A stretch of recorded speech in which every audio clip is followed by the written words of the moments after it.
very excited about today. Listen, I love a bit of a snow day. You kind of feel like a kid again. It gives you the luxury of time, which kids just don't appreciate that they got a lot of sometimes.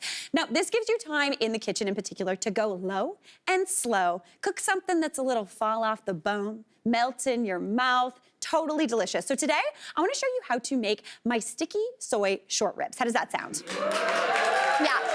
I'm feeling very excited about this. It's a really, really good recipe, and the best part is there's a little bit of work off the top, but then the oven does it all, which is a dream. She's gonna do her thing. She's gonna warm up your house while she's cooking up a dinner, and it's gonna be perfect. Now, the first thing we need to get started on these short ribs is English cut short ribs. So we have got 6 English cut short ribs here, and English cut are different from the flanken style. I think when you think of short ribs, you think of maybe those like strips that have 4 or 5 bones in them, and they're kind of thin and little.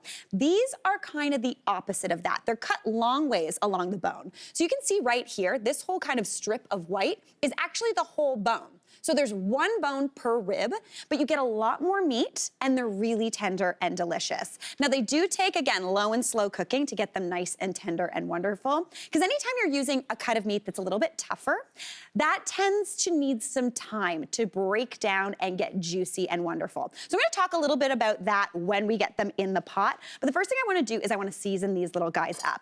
So I have got these short ribs here, and I am going to add onto there just a little bit of Chinese 5 spice. Now 5 spice is a mixture of 5 spices. Unlike allspice, which is 1 spice, this has 5, which I like the specificity of it. It's really nice. It's got a smokiness to it, a little bit sweet. It's a little bit spicy, really tasty. So I'm gonna go onto those short ribs with about 2 teaspoons of that Chinese 5 spice. I love a spice blend because that means somebody else has done all this work for me. I just get to reach in, grab one thing from my pantry, and it's gonna have a ton of flavor, which is a total dream. Now, we're gonna season those up with some salt and pepper just to get them nice and coated. And before I did this, I also gave them a little bit of a pat off with some paper towel just to make sure those short ribs are nice and dry. Dry short ribs equal golden brown short ribs, which is what we're looking for. The enemy of searing is steam. Nobody wants a steamed short rib. That sounds absolutely horrible. So we wanna dry them off to make sure we get as much moisture off the outside as possible. All right, season those up with some pepper as well. And then we're gonna head over to the stove. Now, I've got my pot here over medium-high heat. We want it nice and hot. A little bit of snow got on there, so we'll get that off. You want this really nice and hot because that's gonna give you that golden brown sear. Now, when you're searing something, you're not actually looking to cook it all the way through. You're just looking for that golden brown color and flavor. So I'm gonna add a little bit of canola oil into this pan. You can use any sort of kind of high smoke point oil. Here, grab some tongs, and then we're just gonna pop those short ribs right into that pan. You see how hot that is? That's medium high. We are going hot. We're looking for golden brown. So pop those in. And you wanna hear that sizzle. That sound means we're gonna get toasting those spices. It's gonna get beautiful and tasty. And again, give you that golden brown crust. It's a little smoky. It's gonna give some smoky flavor. Gonna give you a short rib facial, but that's okay. Get those in, and you wanna leave a little bit of room around them just to make sure they get golden brown. And you want these to sear for about 2 to 3 minutes per side, just until golden. All right, those are in, doing their thing. I'm gonna get away from the smoke while they do their thing. And we're gonna get to work on the aromatics that we're gonna add into that pot to bring even more flavor. So we've got that Chinese 5 spice doing its thing, but I'm gonna get to work on some fresh, bright things. So the first thing I've got is 4 green onions here. Love a green onion, gives obviously onion flavor and green flavor. Probably the most well-named thing in the kitchen, in my opinion. I'm gonna cut these into 2-inch-ish hunks, because we actually just want the flavor out of there. I'm not bothering taking off the little ends, because we're gonna strain them out later, but they're gonna give a lot of flavor. So set those aside, and then I'm gonna slice up some garlic. So I've got 4 cloves of garlic here, because that's a lot of meat. We wanna give it good flavor, and I wanna thinly slice this. If you want, you could also just smash it, but I like thinly slicing. It gives a really nice soft garlic flavor. So just get those nice and sliced, feeling good to go. That pan, I would say, is maybe on the higher side of medium high. I never know with that burner. She does what she wants. All right, get that nice and sliced. I'm gonna go check on those short ribs, maybe give them a flip just to make sure they're going golden brown. Let's take a look. Oh yeah, do you see that color? That is what you are looking for.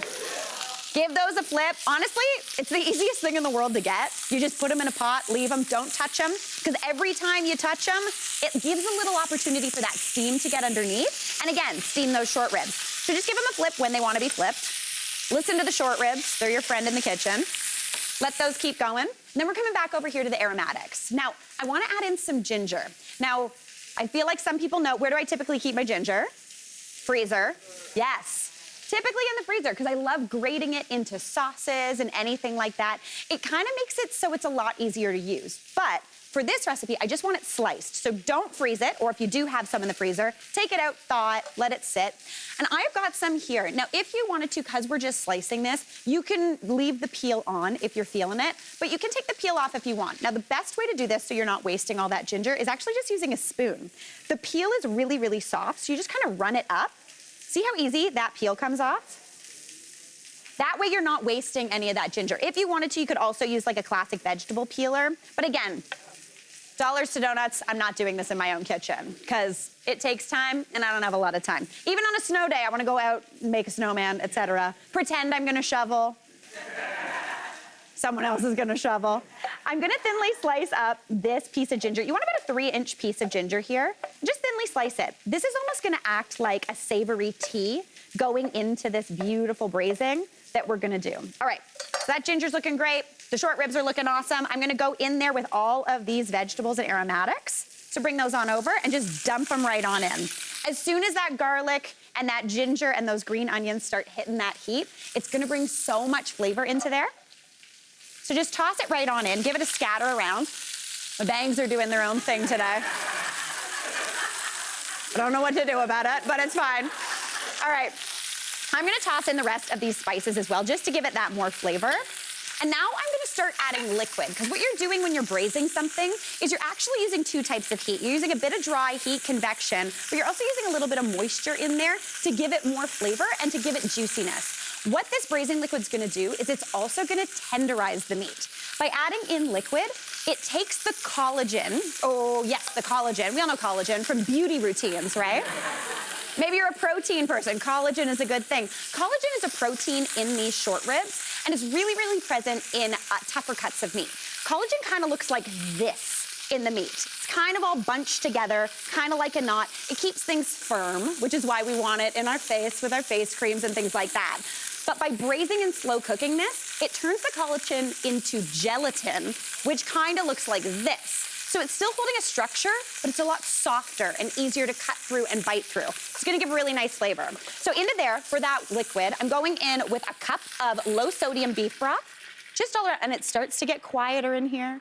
We're feeling the blizzard's over. We're feeling a little chiller. Now into there, I'm also going in with 3/4 of a cup of soy sauce. I'm using a low sodium here because it is a lot of soy sauce, but it's gonna be absolutely beautiful. So 3/4 of a cup goes in. We are not adding any more salt because we've got that in the form of soy. Add that in. Now I'm gonna go in with 1/2 cup of hoisin sauce. Hoisin sauce is sweet and salty. This is my favorite thing to do too. It's kind of like, just squeeze it in and you're good to go. There you go, about 1/2 cup of that. And then for a bit of sweetness and a little kind of dark sweetness, I'm going in with a 1/4 cup of brown sugar. Brown sugar brings the molasses flavor. It's a total dream. If you don't have brown sugar, white sugar with a little splash of molasses will do the trick. Add that on in. Give it a little bit of a stir just to get everything combined. We're gonna bring that up to a simmer, pop the lid on. Then we wanna pop this into a 300-degree oven for 2 hours. No, sorry, I'm lying. 325-degree oven for 2 hours. That's gonna make those ribs tender and juicy and fall off the bone in the most delectable way. Look at that. Does that not look like something you just wanna tuck into? You see all that braising liquid, it's savory, it's so good. And as you can see, these short ribs, they fall off the bone. Like, to a degree that I'm nervous to pick them up. So we're gonna take them out as carefully as we can. Try to keep that bone in there because it makes it look a little prettier. If they fall out, that's okay. But do you see how much they've shrunk up on that bone? All of that delicious, juicy meat is so tender now. So I'm just gonna set those aside and just let them rest. Just like if you were cooking something like a steak or something, you do wanna let the meat rest for a little bit just to relax. It's kind of like coming in from shoveling the snow and then immediately hopping in like a hot bath or immediately, you know when you're just like tense? That's essentially what's happening here. These are all tensed up. We've been cooking them. We've been doing their thing. So we just need to give them a second to chill out. So I'm just removing these short ribs from this beautiful braising liquid. We lost a bone in this one. I don't know where he went, but I'm gonna find him, so it's all good. So just take those out, and if you wanted to, this is really nice shredded. It's really delicious as is, whatever you want to do. Now, I am going to strain out all of those solids. So the ginger, the garlic, get as much as you can just with a slotted spoon. And as you can tell, it's already nice and thick. If you wanted to make this a little bit easier on yourself, you can pass this through a sieve.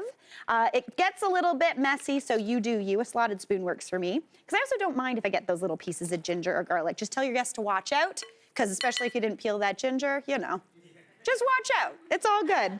All right, I've got those nice hunks out of there. And as you can see, this liquid has reduced down. It's a lot less liquid than we started with, which is perfect. So I do wanna bring a little bit of life to this, because this has been sitting around in the oven. It's very beefy, it's really kind of strong. So I'm going in with about a tablespoon or two of some rice wine vinegar. This is gonna lighten it up, make it a little bit more like, oh, I'd like another bite of that. So just add in a little splash just to give it new life. Give that a whisk together. And then I'm gonna go in with something to thicken this up. If you wanted to serve this as is, nice and thin, that would be beautiful. It'd be really nice as like a beef dip sandwich. New idea, let's go for that. But I'm gonna thicken this up with a cornstarch slurry, which is probably one of the grossest words in the kitchen, like a slurry. Gross, but it really works. If you've ever made gravy, this is how you thicken it up. So what I'm gonna do is add a tablespoon of cornstarch into a small bowl. And then I'm going in with 3 tablespoons of water. This is going to give you just kind of a liquid. You want to use cold water anytime you're working with cornstarch, because that's gonna dissolve it. If you were to put this right into hot water, it clumps up, you get a little ball of cornstarch, it gelatinizes on the outside or starches up, but it's never gonna kind of dissolve throughout the sauce. So cold water to start, then you pop this into this hot liquid. So pour that in. Bring it up to a simmer, keep it going, and that is going to immediately start giving this the most silky, smooth texture. Let that simmer. It's, oh, see already. Oh, she getting thicker. She getting glossy. I am excited about that. Okay, this is gonna be fantastic. It smells delicious in here. So that's gonna come up to a simmer. Now we're gonna talk real quick, a really fresh and bright salad. So for this recipe, because things have been cooked for so long, I don't know about you, but in the middle of winter, I wanna remember that the sun exists and brightness exists and we're feeling happy. So I love something that's kind of pickly. There's a lady in the audience who also loves pickles also. We were chatting pickles all commercial break. It was fantastic. Now in here, I'm gonna make a really quick kind of pickly liquid. So the first thing I need is a few tablespoons of that rice wine vinegar. You could also use apple cider vinegar if that's what you've got hanging around. Now I wanna sweeten that up with a teaspoon or 2 of, again, that brown sugar, mimicking the flavors that are going on in that braising liquid. So I'm gonna go in with 2-ish. Now a teaspoon of soy sauce is gonna bring a little bit of saltiness into there. So just add that on in. I forgot that we took the top off. I almost poured a lot of soy sauce in there. Honestly, she's thinking, she's got it. All right, give that a whisk together just to combine. We don't need to add any salt because that's all got the salt, but I do want to add something crunchy. So for that, I'm going in with some toasted sesame seeds. You can use white, you can use black. This gives a nice nuttiness into here. A few tablespoons gives you a nice crunch. It's gonna be beautiful. So add that on in. I know, we're going big. Seeds, very good for you. Very, very good for you. All right, now into there, we're going in with our veg. I have got some already prepped over here, so I'm gonna toss those in. I've actually just shredded the carrot with a speed peeler. So just kind of run down like this. You get those nice long strips without having to do any sort of knife work. You can do it with your cucumber as well, but I'm gonna toss these in. Toss in some cucumber. I've also got some snap peas, really whatever you've got hanging around that's crunchy. Some green onion, and then for me, I do love some chili. So I'm gonna slice up some chili real quick. Now, I use a finger chili. I try really hard to describe these in recipes because sometimes I think people think I mean a Thai red chili, but those are very hot. This is a lot less spicy. Still gives a bit of heat, but not as much. So grab that, pop it in. We're gonna give that a little bit of a toss together. That sauce is thickening up beautifully. This bright, fresh, pickly salad will be absolutely stunning with those short ribs. Speaking of those short ribs, I'm gonna give some of this right on into this bowl. I've just prepped some rice. Whatever rice you have hanging around, that crunchy, delicious salad goes on the side. Let's go grab a short rib, see how it's going. Pop a short rib right on top. This guy right there. And then this thick, look at this glaze. Take a gander at the thick juiciness of this amazing glaze. Spoon that over top. And you have got a feast to beat the winter blues.